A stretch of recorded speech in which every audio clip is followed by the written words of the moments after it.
अभी कुछ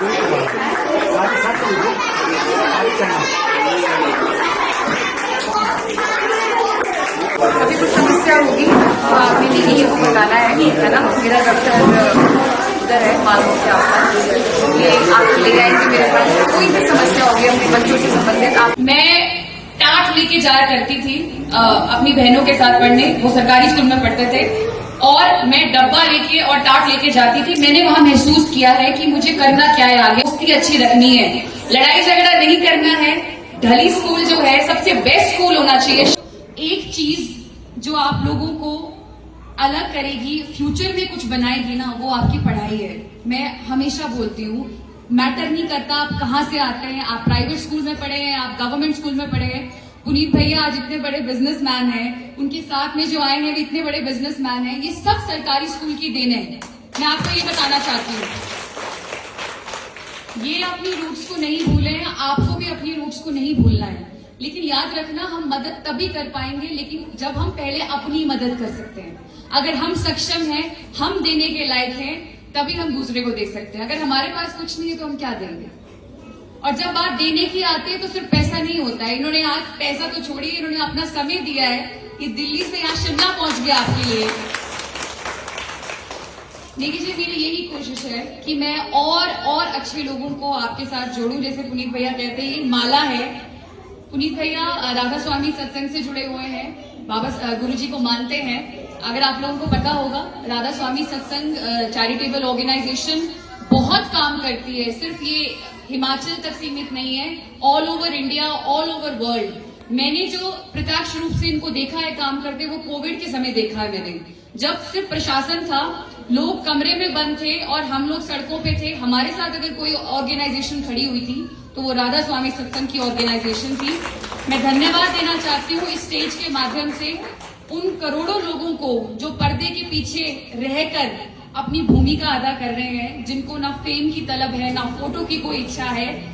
ये ऐसे कई लोग हैं जो अच्छा काम कर रहे हैं लेकिन शायद अप्रिसिएशन नहीं मिलती है। तो मैं यहाँ से धन्यवाद और नमस्ते करना चाहती हूँ ऐसे लोगों को। बहुत बहुत कोटि कोटि धन्यवाद। बच्चों, मैं बहुत ज्यादा टाइम आपका नहीं लूंगी, बस इतना बोलूंगी, ये ब्लेजर्स आपकी बड़ी बहन की तरफ से एक तोहफा है, इसको रखो, अच्छे से रखो। और इसके बाद जो सबसे इम्पोर्टेंट चीज जो आपने करनी है, मैंने पहले भी कहा था, पढ़ाई। आपके टीचर्स, आपके पेरेंट्स, ये दो ऐसी चीजें हैं जो आपकी जिंदगी बदल सकते हैं। अपने पेरेंट्स की रिस्पेक्ट कीजिए, करेंगे? और जो बच्चा क्लास में पढ़ाया हुआ अच्छे से पढ़ेगा, याद रखेगा, घर जाके रिवाइज करेगा, मैं मानती हूँ ऑफिसर तो बहुत छोटी चीज है। आप जो बनना चाहते हैं, आप हाथ रखिए उस चीज पे, आप वो बनेंगे। पर आप में बस एक वो होनी चाहिए कि हमें जो पढ़ाया जा रहा है हम उसको अच्छे से पढ़ें। किसी दिन मेरे पास फुर्सत होगी तो मैं टेस्ट लेने आऊंगी। डन है? ठीक है, तो बस इतना ही कहना चाहती हूँ। आज दोबारा से पुनीत भैया का धन्यवाद और उनके साथ में जो आए आपका बहुत बहुत धन्यवाद। पुनीत भैया के माध्यम से मैं आज मेरे और दो भाई जुड़े हैं मेरे साथ, मुझे बड़ी खुशी हो रही है। और मदद करने के लिए पैसों की जरूरत नहीं होती, पैसा बहुत एक नंबर 1 नीचे का स्टेप होता है। मदद करने के लिए नियत चाहिए होती है। पैसा सभी के पास है, ऐसा कोई नहीं होगा आज जिसके पास पैसा नहीं है। सभी के पास पैसा है, सभी के पास छत है, सभी रोटी खा रहे हैं। दादा लिए तो हफ्ते में एक बार पनीर सभी खा लेते हैं। पनीर डेफिनेशन है इंडिया में अमीरी की, खा लेते हैं। और सबसे अलग क्या करता है हमें अलग प्राणियों से या बाकी चीजों से, वो हमारी नीयत है। अगर आपके पास 10 रुपए हैं और आप 7 रुपए देने की नीयत साफ रखते हैं तो आप मनुष्य हैं, अदरवाइज आप नहीं हैं। तो बस इस बात को याद रखना, आप लोगों को एजेंट्स ऑफ चेंज बनना है। आज हम कुछ कर रहे हैं, मैं आपको तैयार करना चाहती हूँ एज लीडर।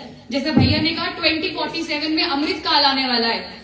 अमृत काल का मतलब है कि 100 साल पूरे होने वाले हैं आजादी को, और सही मायने में वो जो आजादी का जो एक तात्पर्य निकल कर आएगा ना, वो आप लोगों के थ्रू निकल कर आएगा। हम तो बूढ़े हो गए होंगे, लेकिन जो चीज आज मैंने आप लोगों को सिखाई, भैया ने सिखाई, आपके टीचर्स ने सिखाई, उसका क्या निष्कर्ष निकलता है ये 2047 में जाके पता चलेगा।